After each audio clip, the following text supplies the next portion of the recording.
going to find out about different types of energy. Lynn Riggs ran into a different problem when her 5th grade students did a project on deep sea vents, underwater volcanoes.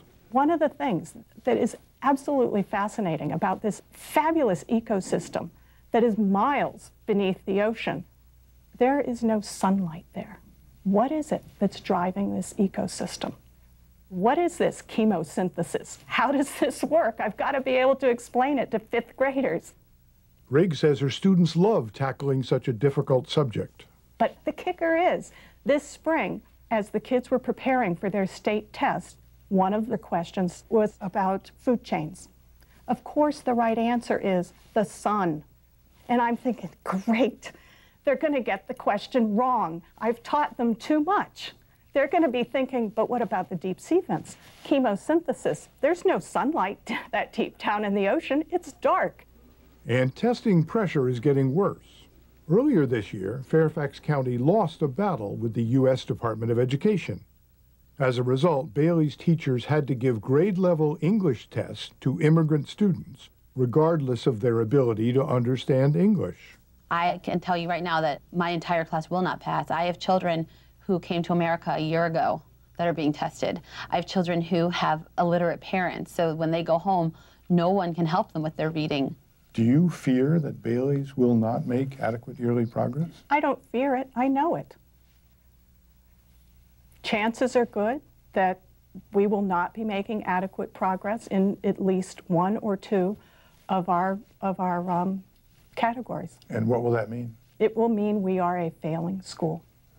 I'm joined with my colleagues today from across the country. Far beyond Bailey's Elementary, teacher frustration is building. My name is Maddie Fennell, and I'm the Teacher of the Year for the state of Nebraska this year. In an unprecedented action, 50 of the 2007 State Teachers of the Year met in Washington, D.C. this April to propose major changes to No Child Left Behind. We know that America's public education system is in need of repair. Yet classroom teachers have been denied a seat at the table when it comes to shaping and implementing the most influential education reform, No Child Left Behind.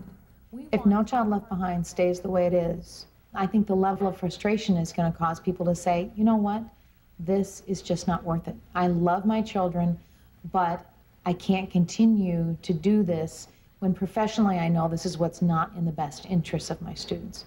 We're just going to have many more people leaving the profession.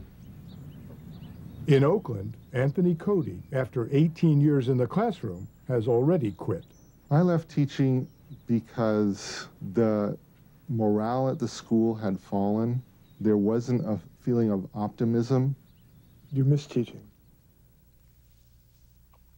In my collaborative research group, we used to talk about, wouldn't it be great if we could start our own school?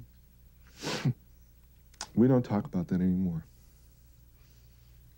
But you haven't given up. No, I haven't given up, but haven't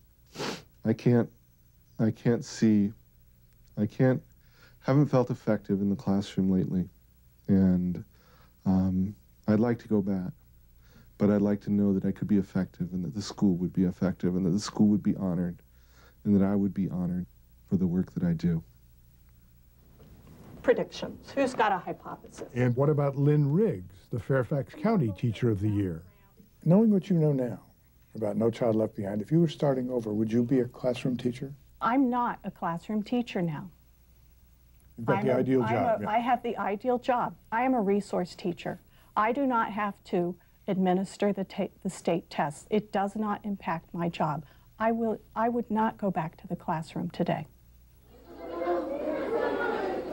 As the school year wound down, students and teachers at Bailey's celebrated the arts. The sort of basic idea of our meal was legacy, what people would remember about us. Nothing here looked like failure, but the teachers knew the all-important test scores would not come in until mid-August. 3 Teachers of the Year will answer questions online about their experiences with the No Child Left Behind law.